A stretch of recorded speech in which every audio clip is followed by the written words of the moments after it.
조갑제 TV 시청자 여러분 안녕하십니까. 2026년 6월 9일 오전 11시 40분입니다. 지난 1월에 저는 오세훈 서울시장을 만나서 한 2시간 정도 대화를 나눈 적이 있습니다. 그때는 오세훈 서울시장이 이번 지방선거에 출마하더라도 당선이 어려울 것이라는 분위기가 쫙 깔려 있었습니다. 그때 이미 이재명 대통령이 콕 집어서 밀었던 정원호 민주당 측 성동구청장이 가상 대결에서 상당한 차이로 오세훈 시장을 앞서고 있을 때였습니다. 그러나 오세훈 서울시장은 자신만만했습니다. 성동구의 발전도 내가 뒷받침을 했으므로 가능했다면서 그런 구 단위의 발전보다는 근 10년 동안 서울시를 운영을 하면서 서울시를 세계적 도시로 만들었다 하는 데 대한 자신감이었고, 선거 운동이 시작되면은 내가 발전시킨 것들이 알려지면서 힘을 받을 것이다 라고 말하고 있었습니다. 그러나 조금 구체적으로 무엇을 잘했는지 설명을 해달라고 했더니 좀 길게 설명을 했습니다. 이 기자들이나 대중은 긴 설명보다는 짤막하고 아주 자극적인 표현을 좋아하는데 그런 분위기에는 좀 맞지 않는 것 아니냐.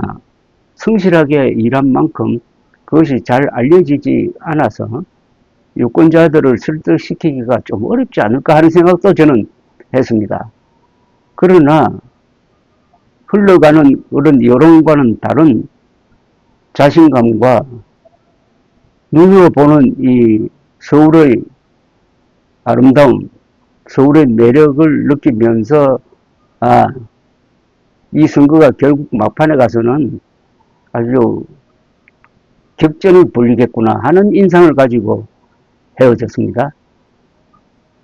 그런데 저는 이번 지방선거에서 거의 모든 여론조사가 오세훈 후보가 상당히 뒤처지는 것으로 나왔지만은 그 만남에서 받았던 인상도 있고 해가지고 당선 가능성이 있다, 역전성이 가능하다는 그런 기조를 유지를 해왔습니다. 결과는 6만 표 차이의 역전성이었습니다. 투표한 사람이 약 한 500만 명 됩니다. 500만 명이 넘는데 6만 표 차이라는 것은 참 근소합니다. 1%포인트 남짓한 차이입니다. 그러면 이 1%포인트 차이를 누가 만들었느냐 하는 거죠. 그런 점에서 저는 두 가지를 꼽습니다. 감사의 정원, 그리고 스타벅스 불매운동. 요 두 개가 투표 직전에 나왔습니다. 논쟁거리가 되었어요. 요 두 논쟁거리는 다 정원호 후보에게 불리하고 오세훈 시장에게 유리했다고 생각하는 것은 요 두 개가 꽤 이념적인 이슈입니다. 흔히 요새 말하기 좋아하는 사람이 이념의 시대는 지났다고 하는데 그건 사치스러운 이야기입니다. 이념이 뭡니까? 한반도에서는 김일성 세력이냐 대한민국이냐의 대결입니다. 그것을 무시하고 선거운동을 하면은 유리할 것 같습니까? 유리하다고 생각하는 사람들이 많아요. 그러나 결코 그런 게 아니고 이념이 결국은 정치 행위에서 가장 중요한 전략이다 하는 것을 보여준 게 이번에 오세훈 후보의 역전성이라고 저는 믿습니다. 우선 감사의 정원은 근사하게 만든 겁니다. 참전 23개국의 돌을 가져와서 또 아주 6m 25cm짜리 일종의 미연자로 이렇게 23개를 쭉 연결시켜 놓았는데 아주 참신하게 보이고 또 거기에 서해진 글도 논리정연하고 그 지하에 있는 전시관도 가슴이 찡한 광화문 광장의 명물이 되었습니다. 저 논란 속에서 광화문 광장을 방문한 사람이 2배나 늘었다는 것 아닙니까? 그런데 정원호 후보는 이게 있어야 될 자리가 아니라는 식으로 악담을 하면서 취임하면은 다른 데로 옮기겠다고 했습니다. 그때부터 이게 쟁점이 됐습니다.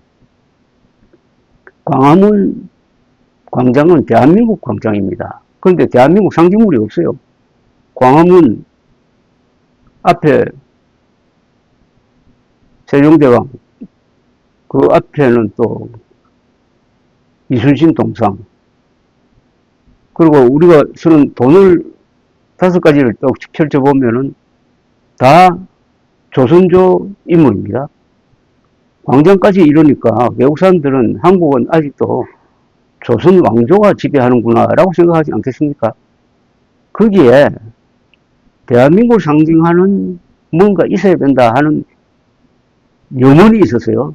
거기에 오세훈 서울시장이 큰 태극기를 세운다는 걸 가지고 추진을 하다가 이것도 좌절되고 하다가 결국 감사의 정원이라는 예술적이기도 하고 문학적이기도 한 그런 조형물을 만들어서 오늘날 대한민국의 존재는 우리가 기습 남침을 당했을 때 연임은 약 200만 명의 미군 등 연합군이 유엔군의 기치를 들고 참전해가지고 그 가운데 한 6만 명이 전사하고 약 20만 명이 다치는 이런 걸 통해서 지켜낸 대한민국이고 지켜낸 서울이고 그 서울이 발전해서 지금 세계 10대 도시에 가 있다 하는 것을 알게 해주는 그 감사의 정원이야말로 오세훈 서울시장에게 서울시민뿐만 아니라 모든 국민들이 감사해야 할 이유가 된 것이었습니다. 비로소 광화문 광장이 대한민국 광장으로 들어온 것이죠. 여기에 정문호 후보가 과거에 전대협 선전부장이었던 그 본성을 발휘해가지고 적대적으로 대하다가 결국 이게 지금 보수화되고 있는 2030 세대와 노년층, 전통적인 보수 세력인 노년층을 건드렸다고 생각합니다. 그래서 안 되겠다. 전대협이라고 하면은 이 주사파 조직이었어요. 그 사람이 서울시장이 되면은 이거 마음 놓고 살 수 있겠나? 하루하루가 얼마나 짜증스럽겠느냐. 대통령이 멀리 있지만은 서울에 사는 사람한테 서울시장은 삶에 직접적인 영향을 줍니다. 이게 바로 투표장으로 나오도록 만들었을 것이다 라는 생각이 듭니다. 지난 5월 관훈클럽 초청 토론회에서 오세훈 서울시장은 왜 감사의 정원을 만들었냐에 대해서 아주 짤막하게 설명을 했는데 그걸 듣고 보니까 오세훈 시장이 달리 보이기도 했습니다. 아, 이런 면이 있구나. 오세훈 서울시장은 세계적 도시를 10년 동안 운영한 그 관록이 있습니다. 그리고 굉장히 태도가 유연하고 인상이 좋은 분입니다. 신사 이미지입니다. 그러나 좀 뚝심 있고 강단 있고 하는 그런 면은 좀 약하게 보였어요. 그러나 감사의 정원에 대한 그의 태도는 상당한 어떤 파워를 느끼게 했습니다. 관훈클럽 토론회에서 이렇게 이야기를 했습니다. 무려 2년 전에 시작을 했는데 선거 직전에 완공할 수밖에 없었던 이유는 정부의 공사 중지 명령도 마지막에 큰 영향을 끼쳤습니다. 벌써 한두 달 전에 완공할 수 있었는데 기억하다시피 국토부가 아주 미세한 절차적인 하자를 문제로 삼아서 공사 중지 명령을 내리는 정말 전례 없는 행정을 하는 바람에 이 완공이 좀 늦어졌습니다. 그 점은 분명히 할 필요가 있고요. 그 다음에 이게 이념 대립형이라고 말씀하시는데 이렇게 시작된 거 아니었습니까? 처음에. 광화문 광장은 분명히 국가 상징 광장입니다. 국가 상징물이 있어야 합니다. 근데 국가 상징물은 저는 당연히 태극기라고 생각했습니다. 매우 자연스러운 발상인 것이죠. 제안을 했습니다. 그런데 의외로 태극기를 만드는 게 꼭 그렇게 필요하나? 태극기에 대한 정치적인 약간의 좀 편견도 생긴 것 같고요. 찬성하는 입장이 아닌 걸 파악하고 나서 접었습니다. 그래서 거기에 뭘 만들까? 그건 원래 논의가 되고 있던 것이고요. 국토교통부와도 협의를 했고 국가건축위원회하고도 협의를 했습니다. 중앙정부와도 충분히 협의를 했고요. 그리고 이 문제가 이렇게 무엇을 만드는지가 불거지니까 시의회에서 찬반 논쟁이 있었을 것 아닙니까? 시의회에서도 서울시도 여론조사를 했습니다. 재미있는 것은 시의회에서는요. 민주당이 여론조사를 주도했습니다. 그래서 68%의 찬성률이 나왔습니다. 시민과의 공감대 형성이 없었다는 지적을 저는 타당하지 않는 지적이라고 생각합니다. 분명히 시의회 차원에서도 사실은 시의회는 시민의 대표입니다. 시민의 의견을 물었습니다. 68%가 동의한 자료가 남아 있습니다. 그 여론조사를 주도한 건 민주당 시의회 의원님들입니다. 절차에 하자가 있다는 건 민주당의 정치적 공세입니다. 선거를 앞두고. 좋습니다. 과정은 그렇게 된 것이고요. 국가 상징 공간을 저는 자유와 민주주의로 봤습니다. 우리 헌법 정신 제1조를 반영하기 위해서는 자유와 민주주의가 강조되어야 합니다. 그래서 그 조형물 공부를 할 때 그 두 가지 주제를 가지고 공부를 했습니다. 자유. 그래서 선정된 게 의장대 사열입니다. 대한민국의 자유라는 가치를 자유민주주의라는 가치를 지키기 위해서 전 세계에서 유엔군의 이름으로 많은 정민들이 와서 피를 흘리고 대한민국의 생존을 도왔는데 8개 정도의 경쟁 입찰을 통해서 하나가 선정됐는데 지금의 작품이 선정된 것입니다. 그러니까 이게 받들어 총이라고 하지만은 이게 의장대 사회를 상징하는 조형물이라는 이야기입니다. 서울시가 지금의 작품을 그리라고 한 게 아니에요. 전문가들이 선정해 준 게 이 작품입니다. 지나치게 정치화되어 있습니다. 또 완성이 되었습니다. 그래서 지하 공간을 만들어서 거기에 가보시면은 자유, 민주주의, 희생, 보답 이 컨셉으로 콘텐츠가 아주 충실하게 만들어져 있습니다. 이곳을 들어가 보면 대한민국이 당시에 국제사회의 도움을 받아서 생존했고 그 이후에 그 덕분에 민주주의 덕분에 자유시장 경제질서 덕분에 번영을 했고 그 번영의 결과를 가지고 우리보다 뒤처진 개발도상국들의 그 보답을 하고 있구나 하는 자부심이 정말 벅차오르는 그런 공간을 만들어 놨습니다. 거기에 왜 거구가 들어가고 왜 거구 구애용이 들어갑니까?